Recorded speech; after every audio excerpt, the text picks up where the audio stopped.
Hello दोस्तों, welcome back to my channel once again. जो लोग पहली बार मेरे चैनल को प्लीज़ आप लोग सब्सक्राइब कर दीजिएगा। इस वीडियो में हम लोग चर्चा करने वाला है टाइटन कंपनी लिमिटेड के बारे में। उम्मीद है आपको नाम यहाँ पे क्लियरली दिख रहा होगा। अगर हम लोग आज की बात क्लोजिंग की, लगभग 3272 के आसपास क्लोजिंग हमें देखने को मिली। अगर परसेंटेज वाइज बात करें तो कहीं ना कहीं यहाँ पर 0.04% की गिरावट है, यानी कि हल्की फुल्की गिरावट है। रुपीज़ की बात करें तो लगभग ₹1.5 के आसपास की गिरावट स्टॉक्स के अंदर नोटिस की गई है आज के दिन। अगर मैं बात करूँ यहाँ पर परफॉर्मेंस के लिए, अकॉर्डिंग टू टिकट है परफॉर्मेंस यहाँ पर लो नजर आता हुआ दिख रहा है। उम्मीद है आपको यहाँ पर दिख रहा होगा। अगर वैल्यूएशन की बात करें, वैल्यूएशन यहाँ पर हाई नजर आता हुआ दिख रहा है।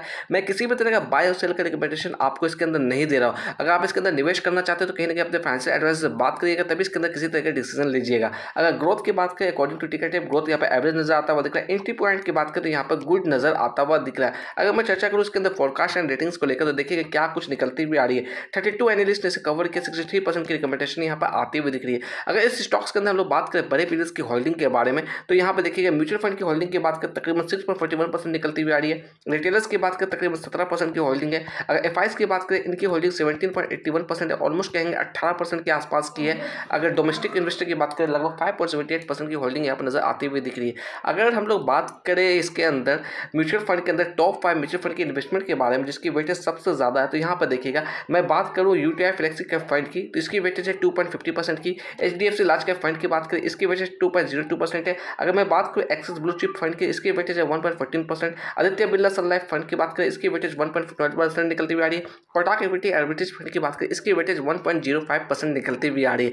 तो जहां पर आज के दिन बाजार के अंदर देखा जाए थोड़ा उतार चढ़ाव वाली सिचुएशन थी, यानी कि ज़्यादा गिरावट भी नहीं थी, ज़्यादा तेजी भी नहीं थी, मिक्स कहीं ना कहीं हम लोग कह सकते हैं सिचुएशन थी। तो वहां पर इसके अंदर भी कहीं ना कहीं हम लोग कह सकते हैं कि एक कॉन्स्टेंट तेजी देखने को मिली, यानी कि एक फ्लैट क्लोजिंग इसके अंदर देखने को हमें मिली है। अगर हम लोग टाइटन कंपनी के अंदर टेक्निकल्स की बात करें, यानी कि रिटर्न्स की बात करें, पिछले कुछ सालों में कुछ खास रिटर्न्स इसने बना के नहीं दिया। तो बिल्कुल ही मैं यहाँ पर कहना चाहूँगा कि आपको रिटर्न्स को देखकर बिल्कुल भी इन्फ्लुएंस नहीं होना। ये पास्ट परफॉर्मेंस है, जरूरी नहीं कि ऐसा ही परफॉर्मेंस आपको आने वाले समय में दे, इससे बेटर भी दे सकता है, इससे भी वर्स्ट दे सकता है। तो आपको दोनों कंडीशन के लिए मेंटली तौर पर तैयार होकर रहना है। अगर मैं बात करूँ पिछले 2 सालों में सिर्फ और सिर्फ 26% की तेजी देखने को मिल रही है। पिछले कुछ महीनों से बात करें लगातार गिरावट वाली सिचुएशन है। अगर पिछले एक हफ्ते की बात करें, लगभग 3% की तेजी देखने को मिली थी। अगर मैं बात करूँ इसके अंदर कॉर्पोरेट एक्शन के अंदर डिविडेंड को लेकर, तो देखिएगा डिविडेंड शानदार देती हुई आई है ईयर ऑन ईयर बेसिस पे। अगर साल 2025 की बात करें तो यहाँ पर डिविडेंड की अभी अनाउंसमेंट हमें देखने को नहीं मिली। मे भी कहीं ना कहीं इस क्वार्टर्स के नतीजे जैसे ही डिक्लेयर होते हैं तो वहाँ पर कहीं ना कहीं हमें डिविडेंड देखने को मिल सकती है। मैं यहाँ पर प्रोबेबिलिटी की बात कर रहा हूँ। अगर मैं बात करूँ लास्ट क्वार्टर्स में, यानी कि लास्ट हम लोग बात करें 2024 की, तो वहाँ पर 11 रुपये प्रति शेयर के हिसाब से डिविडेंड दिया था।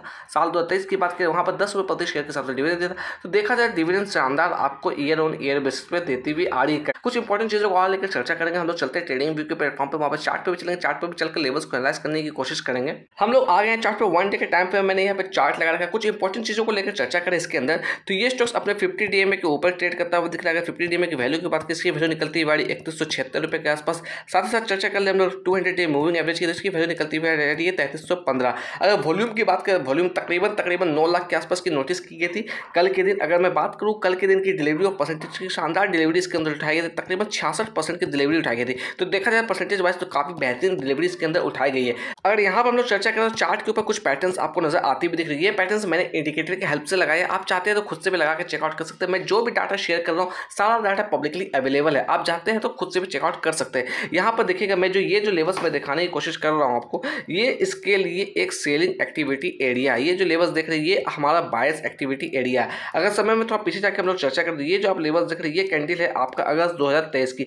मैं इस लेवल की बात कर रहा हूँ, इसी के यहाँ से तेजी हमें देखने को मिली थी, यानी कि कहीं ना कहीं मोमेंटम इसके अंदर देखने को मिली थी। अगर हम लोग बात करें यहाँ पे, ये जो आप लेवल देख रहे हैं तकरीबन 3800 के ऊपर के लेवल का है, वहाँ से इसके अंदर रिजेक्शन देखने को मिली, शार्प गिरावट देखने को मिली। तकरीबन हम लोग कह सकते हैं 3200 लेवल्स को अप्रोच किया, यहाँ से सीधी गिरावट हमें देखने को मिली थी। मैं ये बात कर रहा हूँ आपका, मैं अगर एग्जैक्ट डेट की बात करूँ या एग्जैक्ट मंथ की बात करूँ, तो मैं बात कर रहा हूँ साल 2024 के अंदर, अक्टूबर 2024 की चर्चा कर रहा हूँ। उसके बाद देखा जाए अच्छी खासी रिकवरी भी हमें देखने को मिली, 3600 के लेवल्स को अप्रोच करने की कोशिश की, 3600 के लेवल से वापस से यहाँ से सेलिंग एक्टिविटी हमें देखी गई।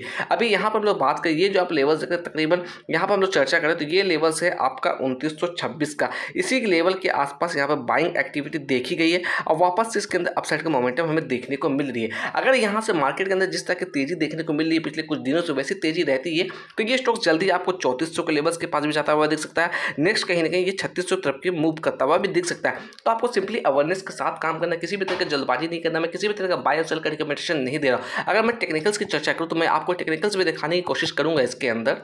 देखिएगा ये जो टेक्निकल्स मैं दिखा रहा हूँ ट्रेडिंग व्यू के प्लेटफॉर्म से दिखाने की कोशिश कर रहा हूँ। यहाँ पे देखिएगा अगर मैं बात करूँ इंडिकेटर की तो 12 ऐसे इंडिकेटर है जहाँ से बाय का इंडिकेशन आता हुआ दिख रहा है, 6 ऐसे इंडिकेटर है जहाँ से सेल का इंडिकेशन आता हुआ दिख रहा है। अगर मूविंग एवरेजेस के इंडिकेटर की मैं बात करूँ तो यहाँ पे देखिएगा 10 ऐसे इंडिकेटर है जहाँ से बाय का इंडिकेशन आता हुआ दिख रहा है, 4 ऐसे इंडिकेटर जहाँ से सेल का इंडिकेशन आता हुआ दिख रहा है। अगर मैं बात करूँ यहाँ पे ऑसिलेटर के लिए तो यहाँ पे 2 ऐसे इंडिकेटर है जो कि न्यूट्रल बाइंग के इंडिकेशन दिखा रहे हैं, 2 ऐसे इंडिकेटर जहाँ से सेल का इंडिकेशन आता हुआ दिख रहा है। अगर ओवरऑल हम लोग बात करें तो यहाँ पर ऑसिलेटर की तरफ से न्यूट्रल का इंडिकेशन आता हुआ दिख रहा है। तो इस इंडिकेशन को देखकर आपको जल्दबाजी नहीं करना। अगर इसके अंदर आप निवेश करना चाहते हैं तो कहीं ना कहीं आपको अपने फाइनेंशियल एडवाइजर से बात करना चाहिए, क्योंकि मैं अगर बोलूं तो इसके पीछे जो भी कैपिटल लगने वाला, आप चाहे इसके अंदर 1000 रुपये लगाए या चाहे आप 10,000 लगाएं, जो भी कैपिटल आप लगा रहे हैं सारा का सारा कैपिटल के ऊपर रिस्क सिर्फ और सिर्फ आपका ही है। ऐसा नहीं कि इसके पीछे मैं रिस्क उठा रहा हूँ, रिस्क आप उठाइएगा। इसलिए आपको सोच समझ के काम करना है टाइटन कंपनी के अंदर। अगर देखा जाए कंपनी वाइज तो काफ़ी बेहतरीन कंपनी है। पास्ट परफॉर्मेंस की बात करें तो काफ़ी बेहतरीन रिटर्न इसने बना के दिया है। तो छोटी मोटी कंपनी नहीं है, देखा जाए तो लार्ज कंपनी है, बट कहीं ना कहीं जिस तरह की उतार चढ़ाव वाली सिचुएशन है तो वहां पर सिंपली आपको अवेयरनेस के साथ काम करना। क्योंकि अगर किसी ने ऊपर के लेवल पर बाय भी किया होगा जहां से ये 3800 के लेवल से रिजेक्शन हमें देखने को मिली तो काफी नीचे भी ट्रेड करता हुआ दिख रहा था, तो इस लेवल पर किसी ने बाय किया होगा तो उसको अच्छा खासा लॉस होता हुआ दिख रहा होगा। इसलिए आपको सोच समझ के काम करना है। चलते चलते अगर मैं बात करूं प्राइस फोरकास्टिंग तो यहाँ पे देखिएगा 32 एनालिस्ट ने इसे कवर किया over the 1 year of time period. Maximum estimate की बात करें 4402 नजर आता हुआ दिख रहा है, मिनिमम एस्टिमेट की बात करें तो 2833 नजर आता हुआ दिख रहा है। तो अभी हम लोग बात करें जिस लेवल के पास ये ट्रेड करता हुआ दिख रहा है 3272, उस लेवल से मिनिमम एस्टिमेट काफी नीचे नजर आता हुआ दिख रहा है। चलते चलते मैं कहना चाहूंगा जो भी मेरे चैनल पर पहली बार है मेरे चैनल को प्लीज आप लोग सब्सक्राइब जरूर कर दीजिएगा।